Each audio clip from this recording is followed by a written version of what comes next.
گزشتہ قسط میں آپ نے دیکھا کہ گلفام کو خفیہ سرنگ سے ایک قدیم کتاب اور شاہی مہر ملی تھی جس میں محل کے اصل وارث سے متعلق ایک حیران کن راز درج تھا۔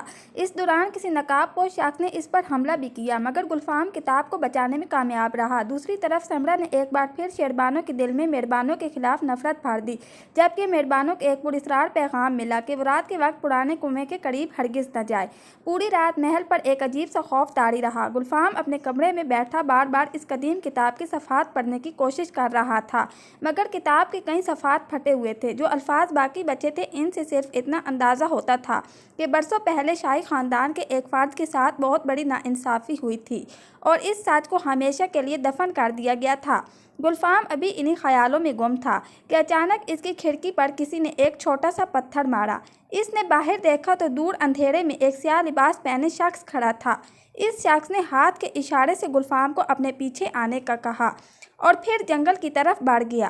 گلفام نے تلوار اٹھائی اور خاموشی سے اس کے پیچھے چل پڑا۔ کچھ فاصلے پر وہ شخص ایک ویران مقبرے کے سامنے رک گیا اور دھیمی آواز میں بولا، اگر تم سچ جاننا چاہتے ہو تو سب سے پہلے سمرا پر نظر رکھو کیونکہ وہ نہیں جو دکھائی دیتی ہے۔ اتنا کہہ کر وہ شخص اچانک اندھیرے میں غائب ہو گیا۔ گلفام نے ہر طرف تلاش کیا مگر اس کا کوئی نشان نہ ملا۔ اگلی صبح محل میں ایک اور ہنگامہ کھڑا ہو گیا۔ شاہی خزانے کے کمرے کا دروازہ ٹوٹا ہوا تھا اور اندر سے ایک قدیم صندوق غائب تھا۔ شہربانوں نے غصے میں آ کر فوراً حکم دیا کہ محل کا کوئی بھی ملازم باہر نہیں جائے گا جب تک چور پکڑا نہ جائے۔ سمرا نے موقع دیکھتے ہی شہربانوں سے کہا کہ یہ سب مہربانوں اور گلفام کی ملی بھگت ہے۔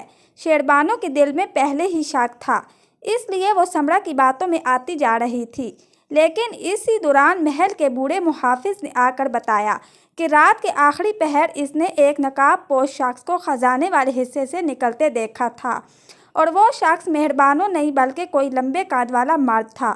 یہ سن کر شہربانو چند لمحوں کے لیے خاموش ہو گئی مگر سمرا نے فوراً بات بدل دی اور کہا کہ شاید کسی نے جان بوجھ کر محافظ کو دھوکہ دیا ہو۔ ادھر مہربانوں کو محسوس ہونے لگا تھا کہ محل میں کوئی ایسا شخص ضرور موجود ہے جو چھپ کر اس کی مدد کر رہا ہے۔ اسی شام وہ محل کے پرانے باغ میں گئی تو ایک خشک درخت کے نیچے سے ایک چھوٹی سی لکڑی کی ڈبیا ملی۔ جب اس نے ڈبیا کھولی تو اس میں ایک آدھا جلا ہوا خط تھا۔ خط پر صرف چند الفاظ صاف پڑھے جا سکتے تھے جن میں لکھا تھا، سمیر پر کبھی بھروسہ مت کرنا، وہ برسوں سے اس محل کا دشمن ہے اور اس کا اصل نام سمیر نہیں۔ مہربانو یہ پڑھ کر خوفزدہ ہو گئی۔ وہ فوراً گلفام کو یہ خط دکھانے کے لیے دوڑی مگر راستے میں اچانک کسی نے اس کے ہاتھ سے ڈبیا چھین لی۔ اس نے پیچھے مڑ کر دیکھا تو ایک نقاب پوش شخص تیزی سے محل کے پچھلے حصے کی طرف بھاگ رہا تھا۔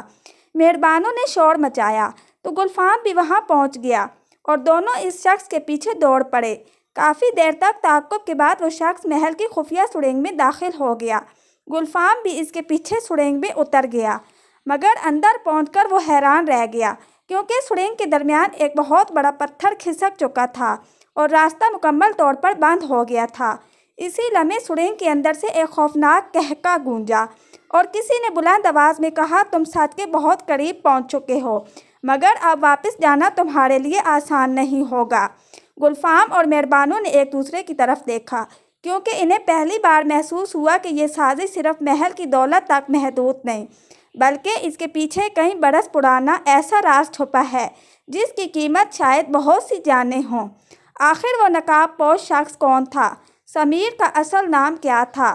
شاہی صندوق میں آخر کیا چیز تھی جسے چرانے کے لیے اتنی بڑی سازش رچائی گئی؟